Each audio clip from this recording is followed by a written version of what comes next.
What's up, constituents? My name is Doug Tuman, and I hope to be your new congressman in the Congressional 4th District. I'm just announcing my campaign today, actually. So I've been endorsed by the Nassau County Republican Party. I got off to a little bit of a slow start here because of the coronavirus, actually. So I've been home self-quarantined and sick with it for the past 2 weeks. I actually only just officially found out that I had it 2 days ago when I finally got my test results back. I kind of already knew I had it, though, given the symptoms I had. Basically, it was a bad flu, but the real indicator was when I completely lost my sense of taste and smell. So kind of knew I had the corona. Like I said, been home for 2 weeks. The most stressful part about it was knowing whether or not I kind of quarantined myself in time, and thankfully, knock on wood, I think I did.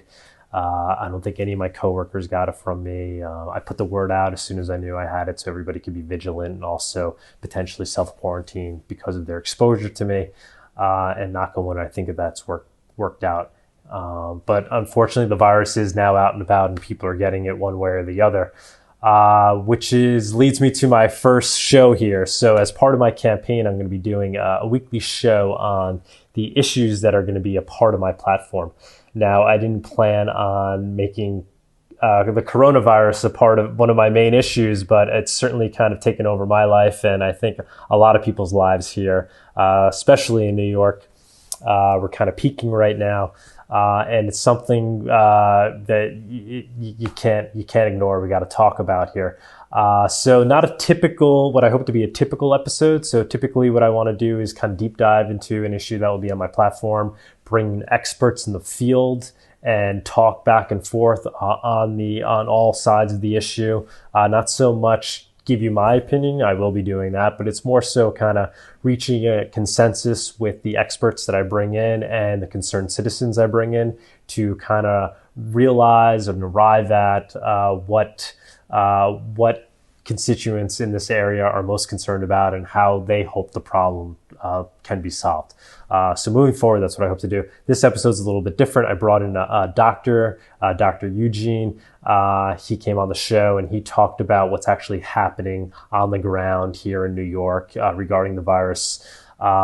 We talked a little bit about what the government has done and what he had hoped hopes the government will do. But I really don't want to kind of be a backseat driver here. I don't think it's appropriate to kind of say what I think the government should or shouldn't be doing at this point. Kind of we're all in this together and it's happening in real time.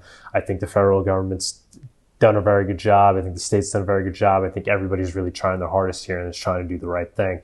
And I think the best things we can do as citizens and kind of people that aren't really participating in the government decisions that are taking place is do our part by listening to the instructions that are being given, social distancing, really follow through with that. So I think the best thing we can do right now is everybody kind of do their part, listen to the rules, so to speak, and not so much criticize, but actually just do your own part and try to help prevent the further spread of this virus.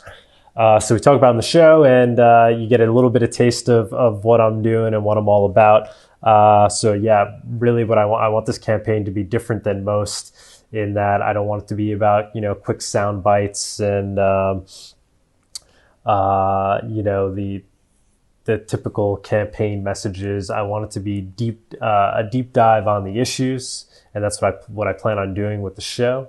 And I want my if elected, what I really want to do is to be able to go to the floor of Congress and truly represent my constituents. So I'm trying to show that with this show by showing that I want to learn what constituents are concerned about and actually start working with them now during my campaign.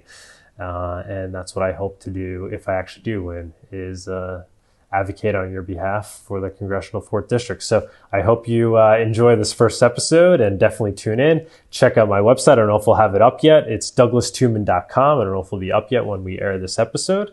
But there you'll be able to learn more about me, learn about what issues I'm focused on, learn more about this YouTube show, and also We'll be using this new system that we kind of invented here. I mean, it's not super unique. It's something that I think people should already be doing, but you're not really seeing them do it, which is a text-based polling system. So we're offering that to all the constituents where they can sign up, and we'll be sending out questions regarding these issues that I'll be talking about, so I could really get your opinion, everybody's opinion, on what they think of each issue. And I'll be using that information to help steer my campaign.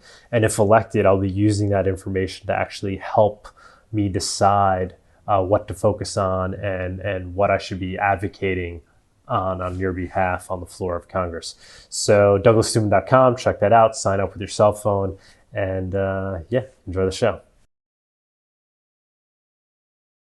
All right, Dr. Eugene Vortsman, thanks for coming on, man. So this is my first YouTube show as a congressional candidate. So one of the things I'm trying to do is do a weekly show where I invite experts on the show on different issues that I'm going to be making part of my platform, and just kind of talking about those issues. I'm not really coming about it with my own opinions, more so kind of trying to learn from the experts and get the word out there. So COVID-19 isn't something that I had on my platform as of 2 weeks ago, but certainly is a hot topic, especially here in New York, obviously globally as well. And I personally actually was diagnosed with it. We could talk about that a little bit. Sure. And yeah, just something, just hot topic. Want to talk to you about it. Want to find out if you think, from the perspective of the medical community, if we're doing enough, if the government's doing enough, if there's things we can already kind of learn potentially for moving forward, or the next time something like this happens, where we can maybe do things better, and what we could do today to kind of pick up the pace and maybe kind of dampen that curve, so to speak. So thanks for coming on. Yeah, absolutely. My pleasure. Where is it that you work? So I work at Long Island Jewish as part of the Northwell system. There's two large academic tertiary care hospitals in the system. So North Shore University Hospital is one, and Long Island Jewish is the other one, and we're the Long Island Jewish Center. Okay, so now I know even as soon as yesterday we saw a story about Elmhurst, the hospital there, where they were kind of getting overrun. I guess first question was that something that was kind of expected? Is that something that we'll be seeing, you think, elsewhere throughout the city? How bad was it really? What's your perspective there on that situation? Yeah, sure, absolutely. So overall, expert in the field is going to be a hard thing to say, but definitely getting some really serious experience working this kind of new standard emergency department. Elmhurst is a city hospital. So they've had struggles during flu epidemics, during Ebola scares, during just general standard, because a lot of our city hospitals are definitely having a significant deficit in resources always.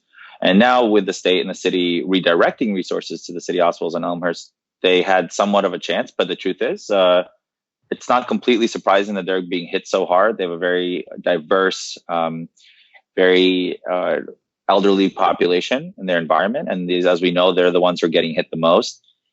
We do expect it to be coming to all of us, to be honest with you. I mean, from talking to paramedics, EMTs who are going hospital to hospital, a lot of our hospitals in Queens are having a lot of struggle.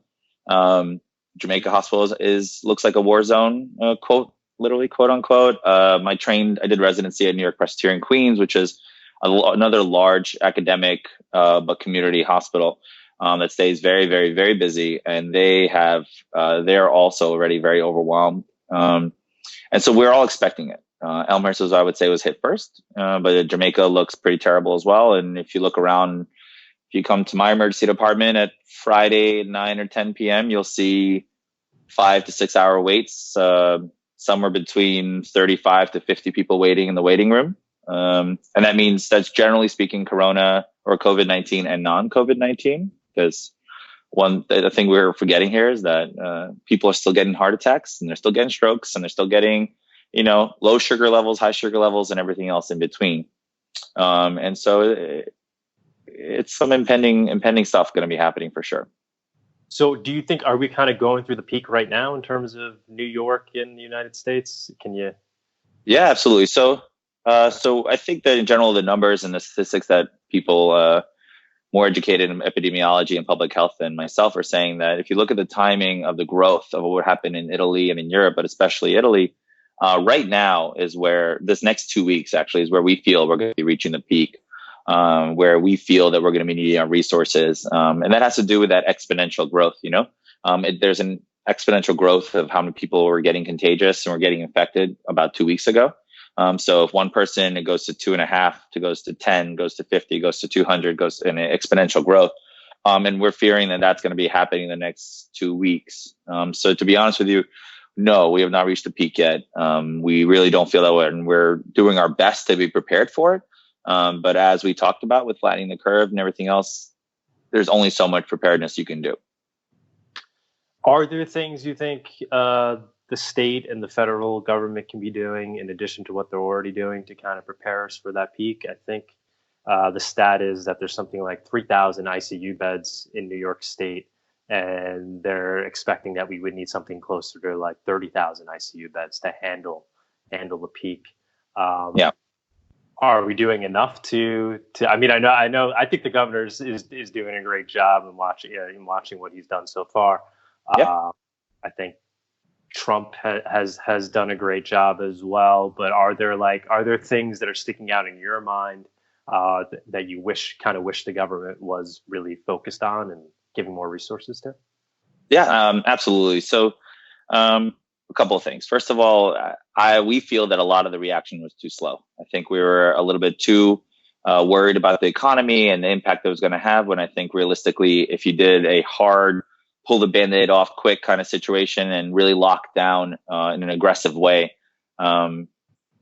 approach to society, I think we would have been able to do better with this peak that we're about to have. I think that there's this reality that the shelter in place order, or the question whether they didn't call it that, but basically other states and other places from South Korea to China to even Italy is much more aggressive with maintaining people being off the streets. So what that means is in Italy, they're fining people. There are people who are supposed to be in mandated quarantine, breaking that quarantine, were charged with murder.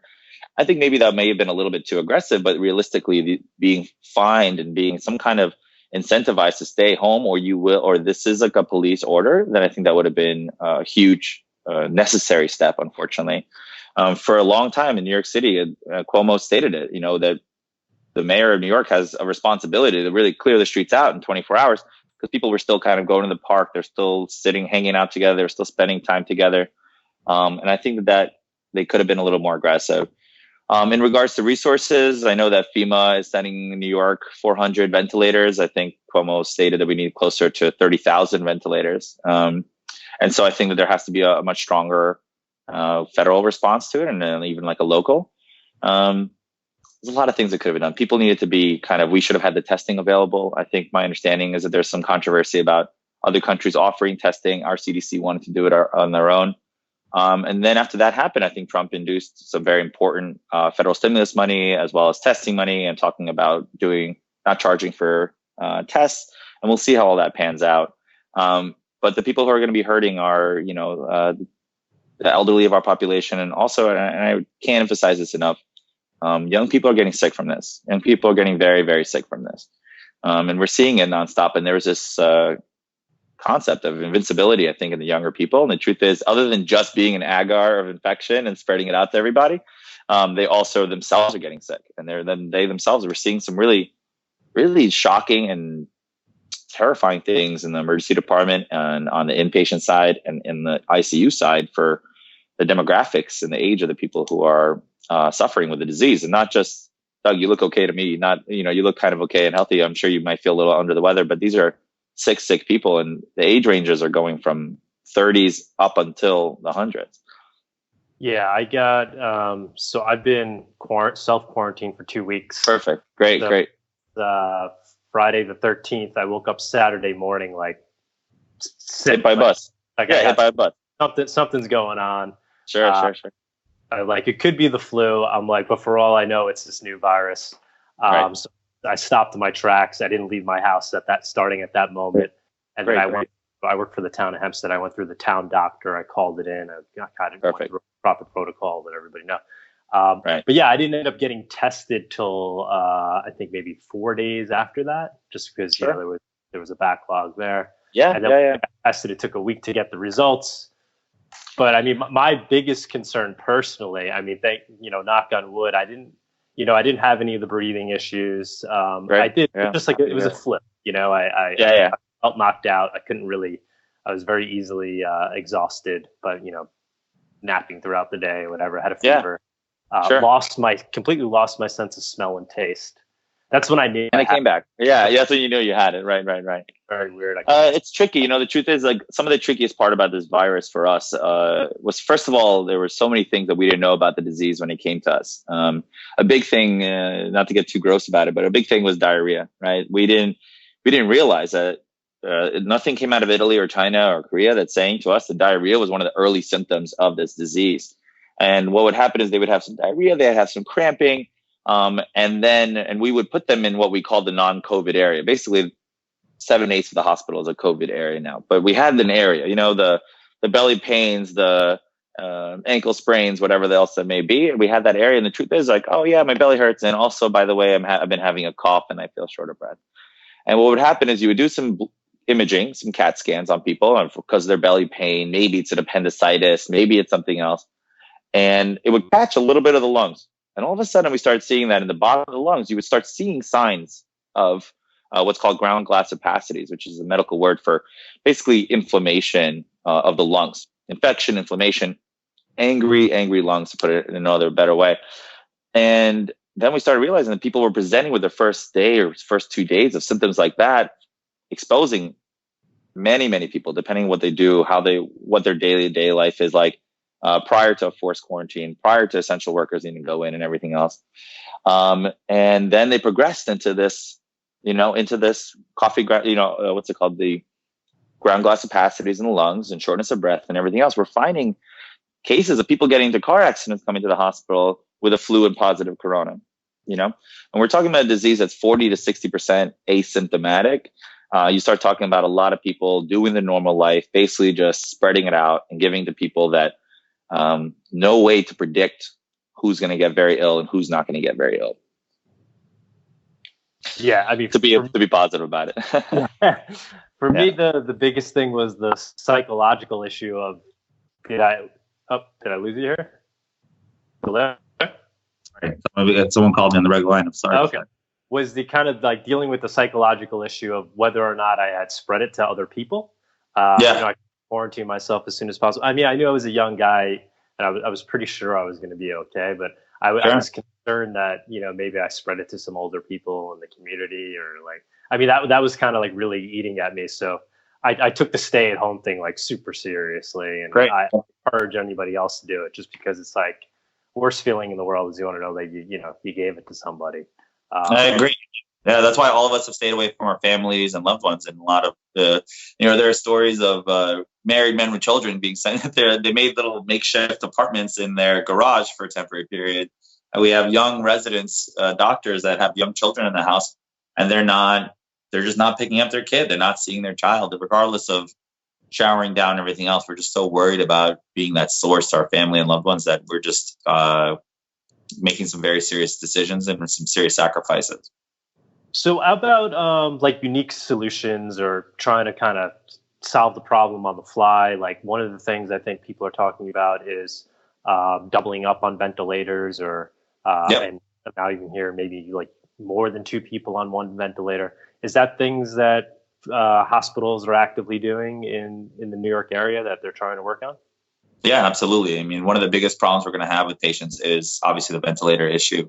Just to kind of explain to your population who's going to be listening to us, a ventilator, once you're at a point of a ventilator, what that means is we're doing a very aggressive procedure called an intubation, where we're going to be putting kind of a large straw down into your airway.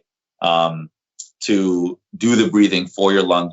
That means we're putting you into a medically induced coma.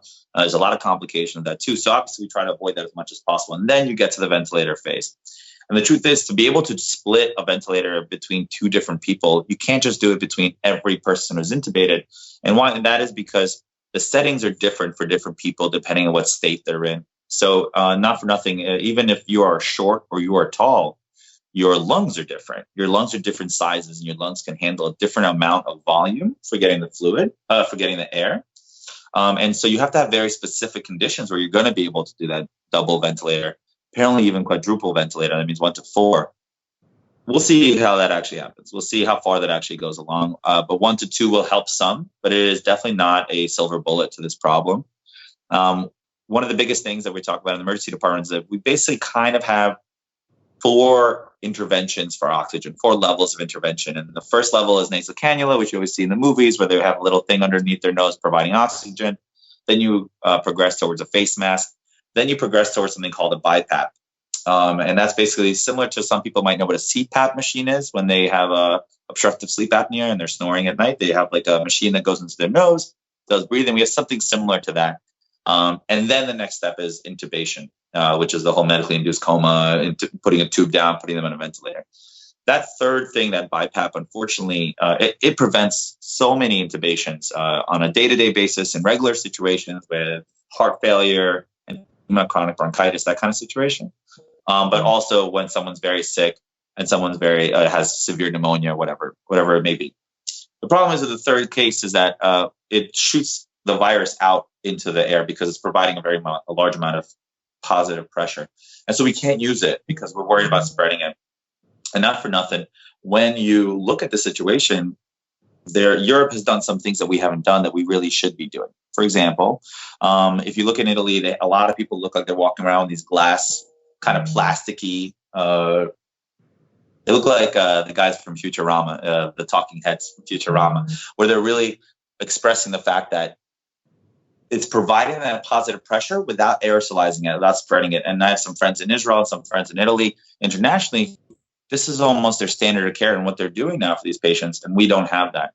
And so we started doing this in Northwell, between North Shore University and LIJ. We made these plexiglass covers to try to be able to use that third machine, so we don't have to use a ventilator and be able to do things like the BiPAP.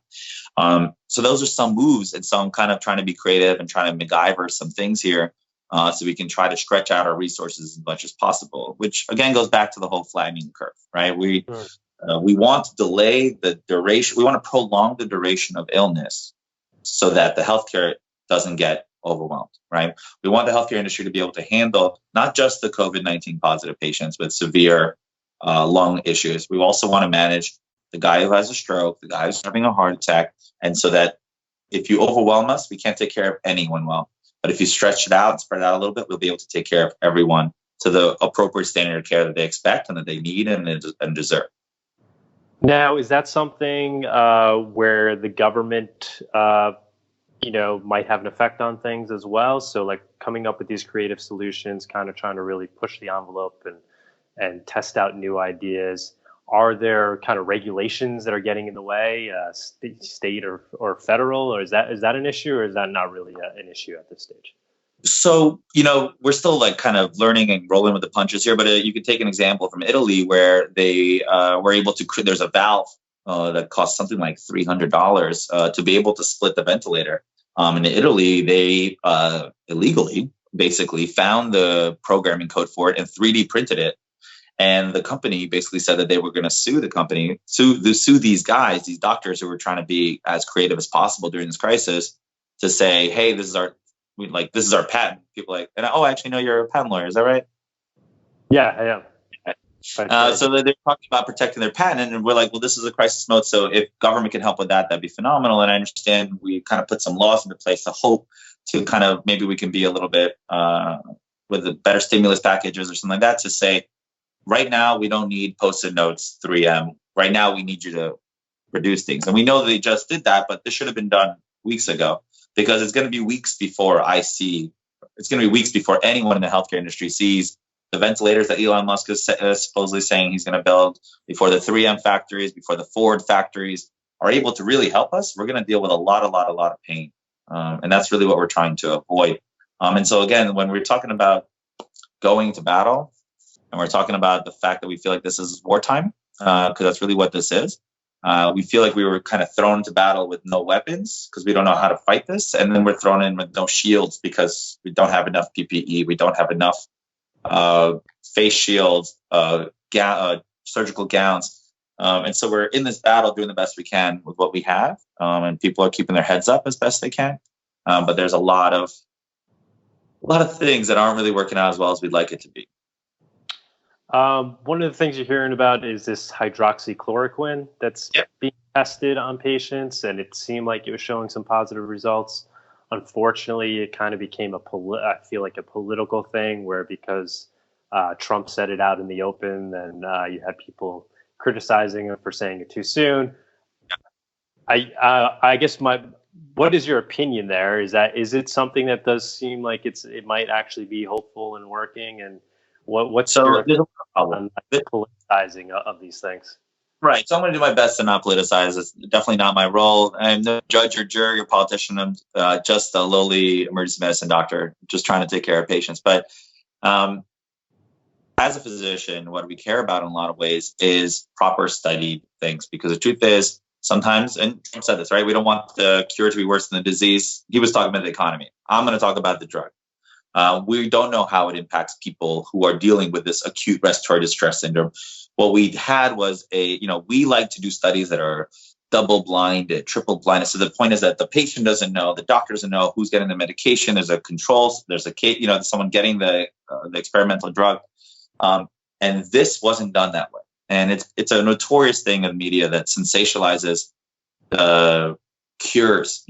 Pizza's good for you. Pizza's bad for you. Wine is good for you. This medication is going to save you. This medication is going to give you. This thing will give you cancer. This thing won't. And they did exactly the same thing here. And so what that means is the study that showed that it had some benefit wasn't blinded to anybody. It was doctors choosing which patients got it. Those patients had some improvement compared to the others. But there's so many variables. To say such a strong statement is a real problem. And the fallout from what he said was every pharmacy, before they even had a chance to figure out what they should do, doctors started prescribing it. Dentists started prescribing it for their families as prophylaxis out of panic, which is what it created. And now people who really need that medication for things like rheumatoid arthritis, for lupus, for many other autoimmune diseases can't get it anymore. What we're forgetting is the country's still working. People are still dealing with their chronic issues. And now they can't get their daily medication they've been taking for decades because it's run out. And hospitals are having a similar issue. We can't restock fast enough. And so that's why Cuomo, the governor, made it, as of right now, made it illegal to use the medication in any non-FDA approved way, just to kind of figure out what we're doing, restock our supplies and that kind of thing. Hydroxychloroquine overall, the fundamental question is, does it work? We don't know. We know that some of the studies showed some benefit, but there are no retrospective controlled tests for it. So we don't know. And we don't know what impact, what negative or positive impact. And, to piggyback off that question, similarly, we're talking about ibuprofen not being used, right? That's another one that part of the panic here. Like we're talking about, we have two medications that we use to control someone's fever. There's acetaminophen, Tylenol, and there's ibuprofen, which is also Motrin, which is also Aleve, right? Which is non-steroidal anti-inflammatory drugs. They found some people got worse in France. The World Health Organization reacted to that, said for now, don't use it. And no studies, no research on it, nothing's been done about it. And all of a sudden, we're scared to use it as well. And so if we really can't control fever, I'm going to give it.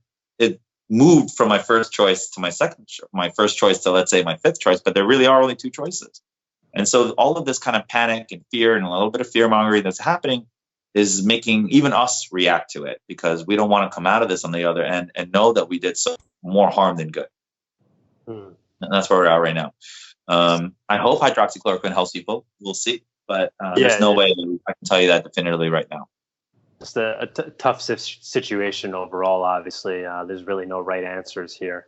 I guess one of the things, too, is what was it that I saw?